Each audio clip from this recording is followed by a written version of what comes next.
The voice was calm, not excited, not rushed, not desperate. Calm voices don't feel like scams.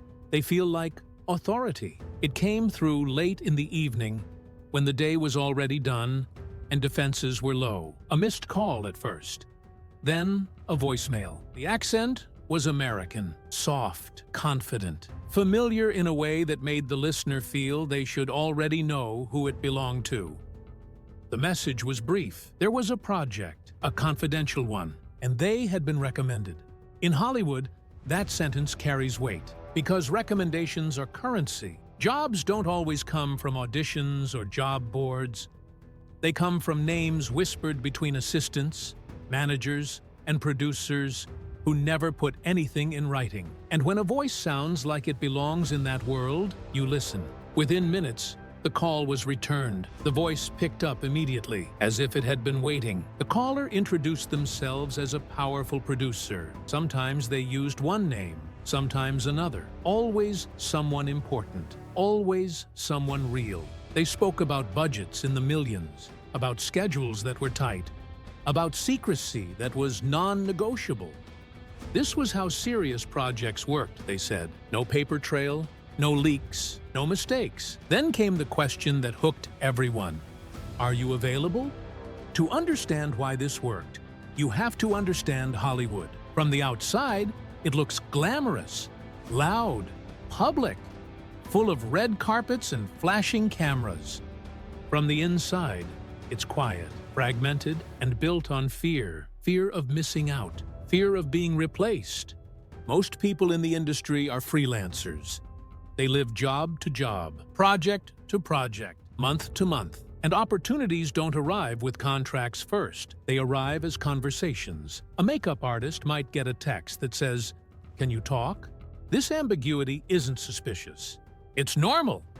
That's the first crack the con queen slipped through. The voice explained the job in just enough detail to sound real. A major Hollywood figure was attached. Filming would happen overseas. The pay would be generous. But there was a complication. Because of scheduling conflicts, visa issues, the crew would need to travel separately, quietly, quickly. Flights would be reimbursed. Hotels would be arranged. Receipts would be required. All standard. Then came the instruction that sealed it. Don't discuss this with anyone. Not because it was dangerous, but because it was important.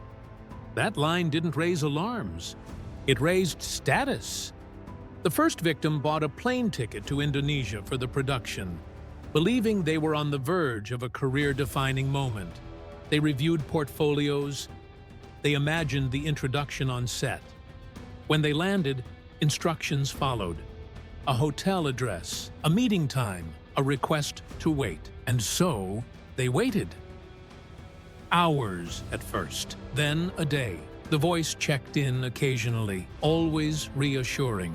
Things are moving. There's a delay. Stay close. Hollywood delays all the time. No one panicked yet. Soon, another person from a different country received the call. Different job role.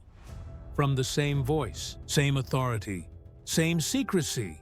A stuntman in one country, a photographer in another, a production assistant somewhere else. None of them knew about each other. That was the point. Each person believed they were early, chosen.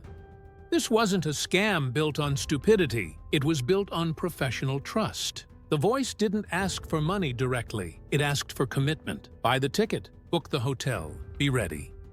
Each small step made the next one easier. Psychologically, backing out would mean admitting you'd misjudged someone powerful. And in Hollywood, misjudgment can end careers. When victims grew anxious, the voice didn't rush them.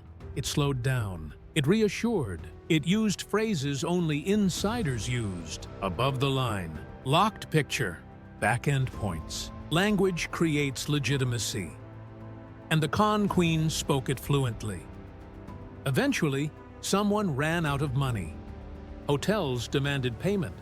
Credit cards hit limits. Airlines refused changes. The voice apologized. There was a mix-up. Accounting was slow. It would be fixed soon. Just one more night. Then the line went dead. not permanently, just long enough to cause doubt. The victim checked IMDb. The producer's name was real. Too real. So real that contacting them felt unthinkable. Because what if this was legitimate? What if speaking up ruined everything? And while one person questioned reality in a foreign hotel room, the phone rang somewhere else. A new voice message. A new opportunity. A new beginning. The con queen was still calling. And Hollywood was still listening. The hotel rooms were always decent, never luxury, never cheap, just comfortable enough to feel intentional. In Jakarta, the capital of Indonesia, one victim sat on the edge of a neatly made bed, phone in hand, staring at the wall outside. The city moved with a rhythm that wasn't hers. Motorbikes, street vendors, rain that came and went without warning. She checked the time. Still no call. She messaged the number again. No reply. Then, just as anxiety began to turn into something sharper, the phone rang. The voice sounded annoyed, not at her, at the situation. "They're changing things last minute," the voice said. "High-level interference. You know how this goes." She did know how it went. That explanation made sense. It always did. Every victim was isolated geographically. Different countries, different time zones, different hotels. No shared waiting rooms, no group chats, no witnesses. Each person believed they were alone in the delay. One man paced his room in London, rehearsing what he'd say when the meeting finally happened. Another sat in Singapore, scrolling through Instagram, watching colleagues work on projects he believed he was about to surpass. Someone else stared at their suitcase in Toronto, wondering whether unpacking felt like giving up. The voice stayed present, just enough. Short calls, quick reassurances. It always started small. "Can you cover the room tonight? Accounting will reimburse tomorrow." Then, "The driver needs cash. Keep the receipt." Then, "We're fixing the wire transfer. One more day." Each request sounded temporary.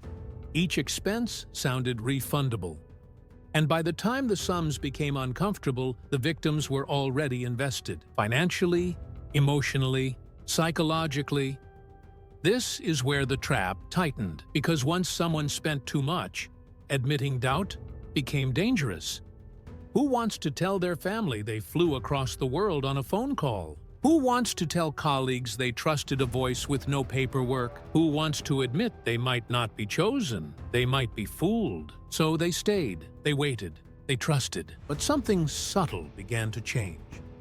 The voice started repeating phrases, the same expressions, the same pacing, the same reassurances. One victim noticed the voice never mentioned names unless prompted. Another realized questions were deflected, not answered. Someone else caught a delay, just half a second, before the voice responded to unexpected details. Tiny things.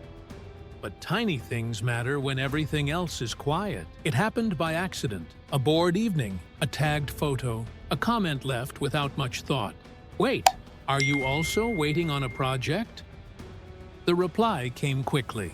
"Yes, how do you know?" Two strangers compared notes, carefully at first. Job roles didn't match, countries didn't match, but the voice was identical. Same tone, same authority, same producer name, different promises. They didn't call it a scam yet. That word was too heavy. They called it confusion, a misunderstanding, a mix-up. They messaged the voice with questions. The response was calm, but defensive. "I don't like where this is going." That sentence changed everything, because power doesn't explain itself. It withdraws. Calls stopped coming. Messages went unanswered.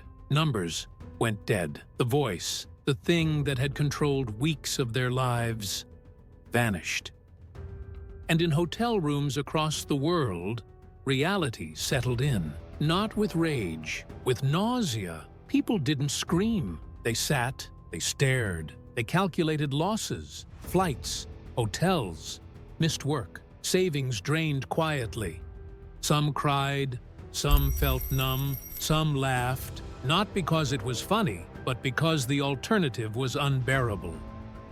But the worst part wasn't the money. It was the question that came after. How did I not see this? And that question kept people silent, which is exactly what the con queen needed. But silence doesn't last forever, because patterns once seen are impossible to unsee. And somewhere online, more victims were starting to look. At first, the messages were cautious.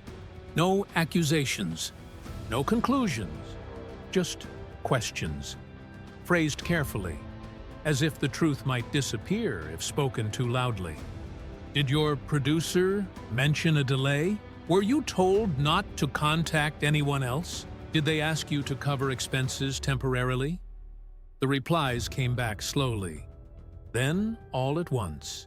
Different cities, different professions, same script. Once enough people compared notes, the shape of it became impossible to ignore. The same voice, the same cadence, the same producer names.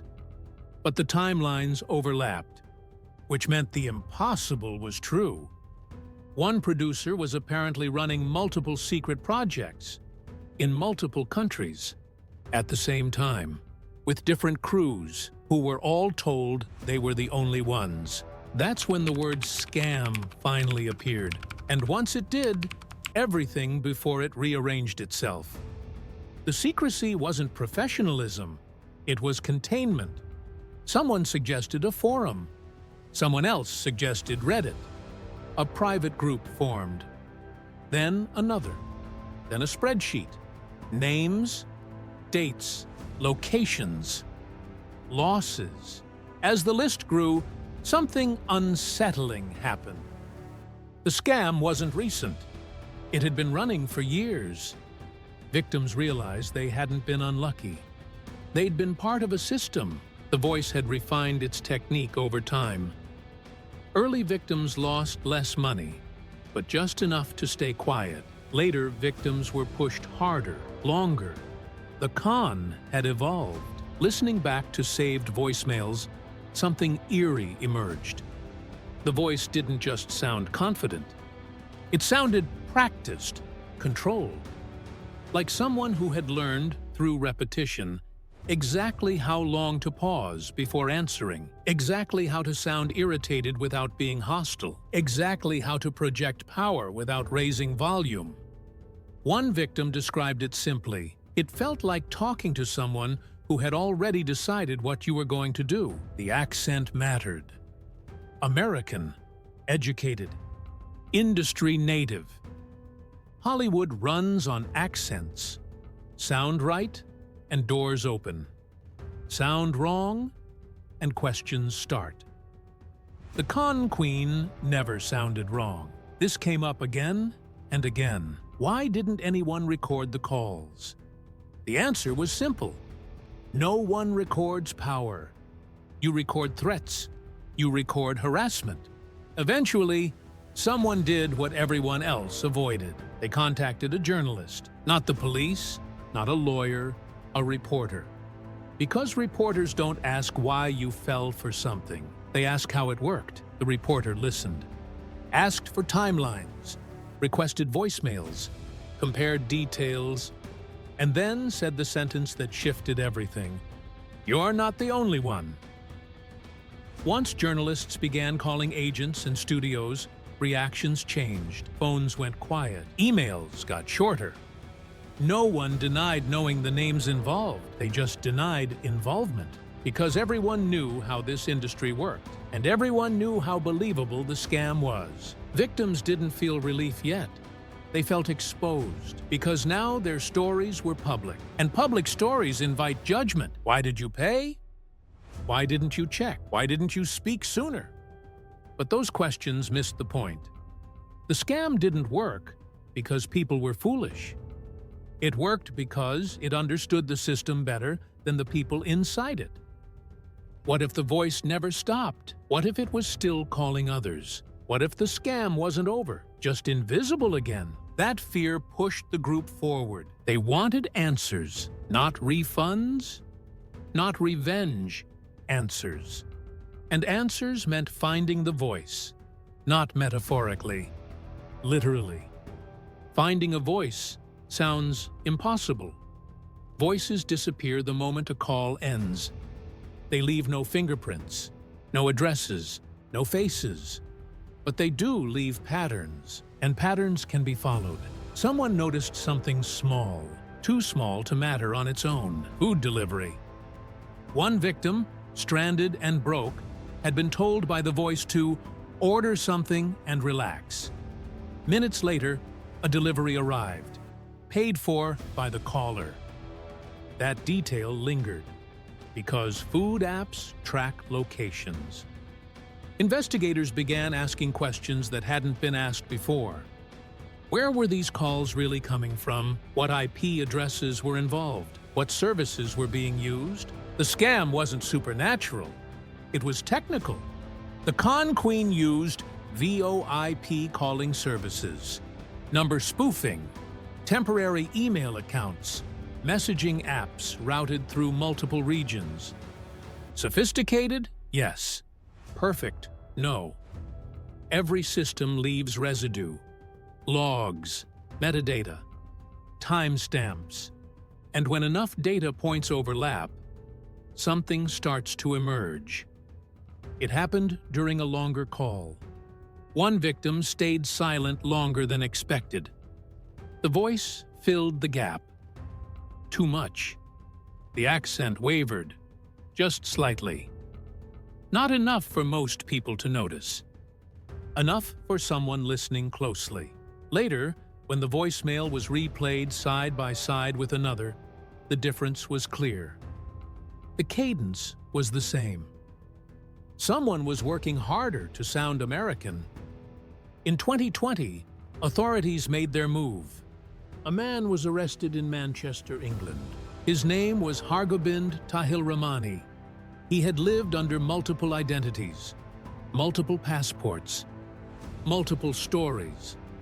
When police searched his apartment, they found scripts for phone calls, notes on Hollywood hierarchies, recordings, spreadsheets tracking victims. The voice wasn't improvising.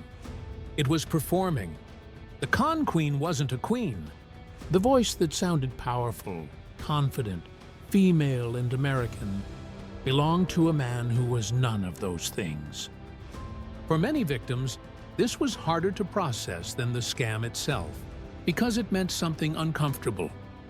Authority is not always where we think it lives. Sometimes it's just well rehearsed. The arrest didn't bring closure immediately. Extradition took time. Cases were complex. Some victims would never see restitution, but the voice was finally silent. When the calls stopped, people felt something unexpected. Not relief, grief for lost money, lost time, lost confidence, and for the belief that they could recognize opportunity when it came. This wasn't just about one scammer. It was about an industry that rewards secrecy and speed. An industry where sounding important often matters more than being accountable. And that made people uncomfortable, because fixing that problem is much harder than arresting one person. Many victims thought the arrest would bring relief, closure, validation, maybe even restitution. Instead, they got paperwork, forms, statements, long waits. Some cases moved forward. Many stalled. The money, in most instances, was gone. And legal systems moved slower than scams. The losses weren't just financial. Some victims stopped taking overseas jobs entirely. Others questioned every unexpected opportunity. A few left the industry altogether. Not because they lacked talent, but because trust, once broken at that level, doesn't regenerate easily. One victim put it simply, "It didn't just cost me money, it changed how I hear voices." The con queen wasn't a glitch. It was a prototype. Technology has only improved since then. Voice manipulation is easier. Spoofing is cheaper. verification is still awkward, and ambition still makes people quiet. The scammer never needed fake websites, never needed forged contracts, never needed to meet anyone. All they needed was a voice that sounded like it belonged. And for years, it did. Today, the phone doesn't ring. The voice doesn't call. But the conditions that made it possible remain. And somewhere, someone else is listening closely, learning how to sound convincing, learning where trust lives, learning how long silence lasts before someone speaks up. Because power doesn't always arrive loudly. Sometimes it just calls and waits for you to answer.